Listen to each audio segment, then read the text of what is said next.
Boston. A magical weekend indeed. The United States women, the only country to appear in all 6 Women's World Cup semifinals. And Jeter joins Wade Boggs as the only players to homer for hit number 3,000. So just what does it all mean now that the weekend is over? To discuss, we welcome in Baseball Tonight's Tim Kurkjian, Jim Litke, the longtime columnist with the Associated Press, who joins us via Cisco telepresence, and Basketball Hall of Famer Nancy Lieberman, an icon in women's sports, now a head coach in the NBA D-League. Nancy, Jim, Tim, welcome. I want to ask you each the same first question. Tim Kurkjian, we'll start with you. What was your experience watching both of those events, Jeter and the Women's World Cup?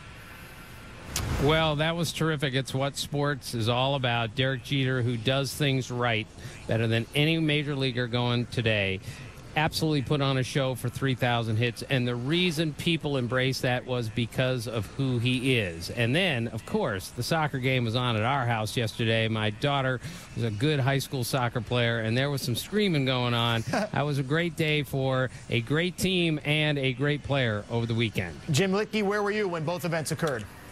I was actually in front of the TV set as well, and you know what I think is wonderful about both of those things is they sort of, one of the great things about sports is it allows us to sort of imagine who we might be if we were at our best selves, and Jeter, as Timmy just pointed out, has been an exemplary guy from start to finish. He does do things right. He's one of the first guys there all the time, one of the last guys to leave.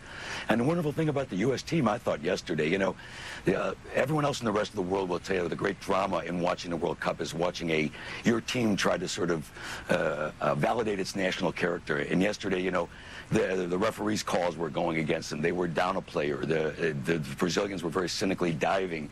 I mean, they were doing everything they could to sort of, you know, ruin the Americans' momentum. And at the last moment, that wonderful teamwork, you know, a ball from 30 yards and Abby Wambach rising above just everybody to get that ball. It was just an absolute heart-rending moment. I mean, I don't know. You know, like I said, it makes us think about us at our best selves. Nancy, how did you experience both the Jeter homer and the Women's World Cup? Well, I was in Hawaii, and the reaction watching this is electrifying, because whether it's that individual athlete in that stunning moment of excellence in Jeter, or the team play and the never say die mentality of USA soccer, just to be able to have that imprint and an impact in a significant moment says so much about the character of the individual and of the team and of the tradition that has been laid out there before them. I got chills listening to the call when you came on and just reliving that of what happened in both those games. I'm a lifetime Yankee fan. I was texting Girardi as it was happening. I was so excited. You also, Nancy, obviously have been a true trailblazer.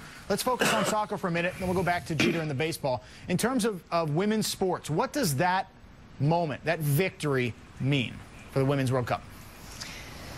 Well, it means everything. The advancement, you know, they say you can never win a championship if you can't get to that next level or to that game. And for them, you said it, they've been to the semis of all these different World Cups. But just think about the legacy that was left before them. The tradition that Julie Foudy and Mia Hamm and Akers and Brandy Chastain left for that team, and on the level that they did it, which excited a nation. And to see what happened in that game and with Abby's goal and then, you know, with the penalty kick, it was that same electric feeling that kind of unites us as a nation, because that's our pure Olympic type sport. It was very significant, and, you know, really for Derek Jeter to be able to do what he did in the moment and not just get the hit, but win the game at the stadium in front of, with all the world's pressure. That's what icons are made of. Jim, what do you think resonates about that moment with Jeter? Well, you know, just about everything. Like I said, I grew up, I was a Yankee fan growing up too, oddly enough, in Chicago, and I always wanted to be Mickey Mantle. And last night we were watching, my younger son was home, we were watching Entourage, and Minka Kelly's on there, and he goes, "This is Derek Jeter." And so, you know, he's the guy that every guy wants to be and every woman wants to be with. And the nice thing about it is that this is a guy that is, as best as we know, as Tim said right at the outset, he's just been doing everything right. This was such a Jeter moment, though. You know, the guy has been he's been struggling, obviously. There was all that mess with during the offseason with the contract and the disputes going back and forth. And he has pretty much his best day on the day when the stage is all his. You rarely see anybody able to rise to the moment, and yet he did it in basically 5 straight at-bats. Ended up driving in the go-ahead run. I mean, everything about it just spoke to who this guy was. It was almost as if that one day basically reflected all the best of all the years he's been with the Yankees. It was encapsulated in that way, and it made it easy to appreciate what a great player he's been for so long, not just one day. Tim, to me, it brought back Cal Ripken and 21-31. In your career covering baseball, what did that Jeter moment, when he hits the home run for 3,000, of all the things he could have done, could have been a nubber, could have been he hits a home run. What could you compare that to in your career? Well, that was pretty similar to what Cal Ripken did, although Cal Ripken's night, I'm not sure will ever be duplicated by anyone. But Jeter's was pretty darn close, considering that Buck Martinez told me a few years ago that Derek Jeter is the captain of the Yankees because he runs hard to first base on every single play. And that is extremely important. And off the field, he's just the same kind of guy. I once asked Tino Martinez, tell me something about Derek Jeter that I don't know. And he said if he has one beer, he will not get behind the wheel of a car for any reason.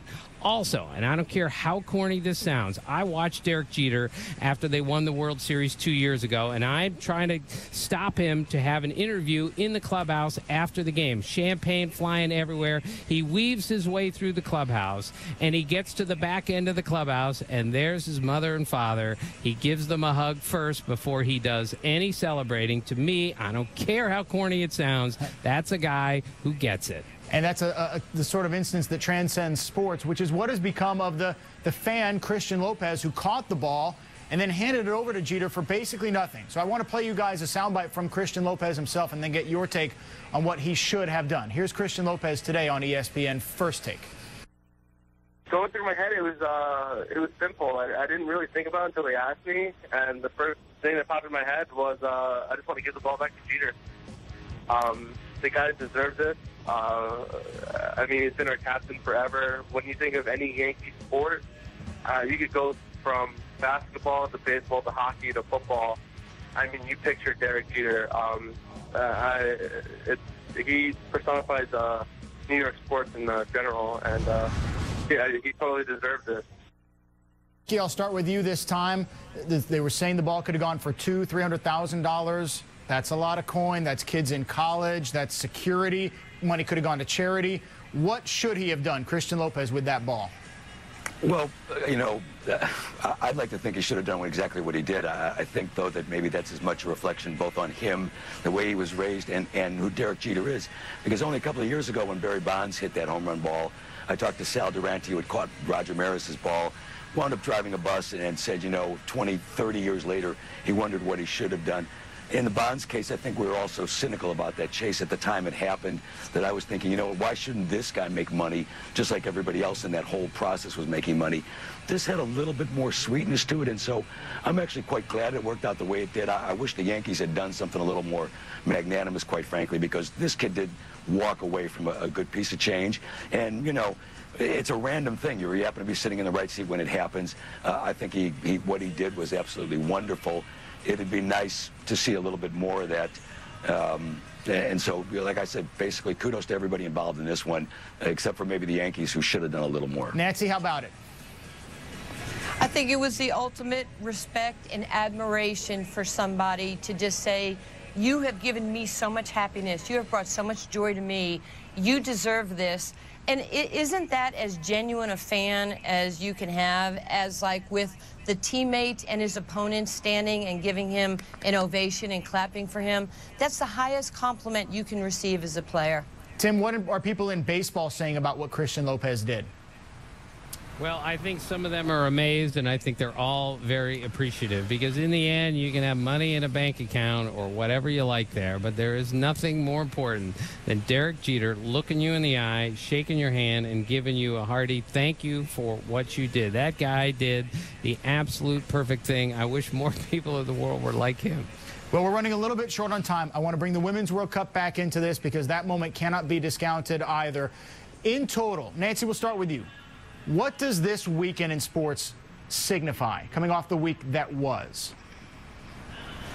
Well, it signifies that women's sports, yet again, is playing on the highest level worldwide. And it's a chance for those great athletes to show their skills, their talents, their teamwork, and their determination. And that game against France, a match against France, is of premium for USA Soccer to continue to be the best in the world. Tim Kirkchen, what do you think this weekend in sports signifies? Well, from the soccer standpoint, I think Hope Solo said it perfectly, that people now understand what a beautiful game soccer is. For that girl to cross that ball with her left leg like that, and that other girl to jump up and head that ball in. There are people in the world, most people, who couldn't kick it that far with their good foot. She's crossing with her left foot. That's as beautiful and as athletic a play from two women that you'll ever see, ever. Jim Lickey, we got about 30 seconds. Last word to you. What do you think this weekend in sports signifies? Well, I'll go back to what I said at the beginning. I mean, sports is supposed to be a diversion by and large, and yet this moment, I think, lifted us to, the idea that you can do something a little bit difficult, a little bit scary, a little bit, more meaningful if you're willing to take a chance at things. And these were two perfect examples of people willing to stretch themselves at the most important moments and getting rewarded for it. And, it'd be nice if life were, as Timmy said, were a little more like that.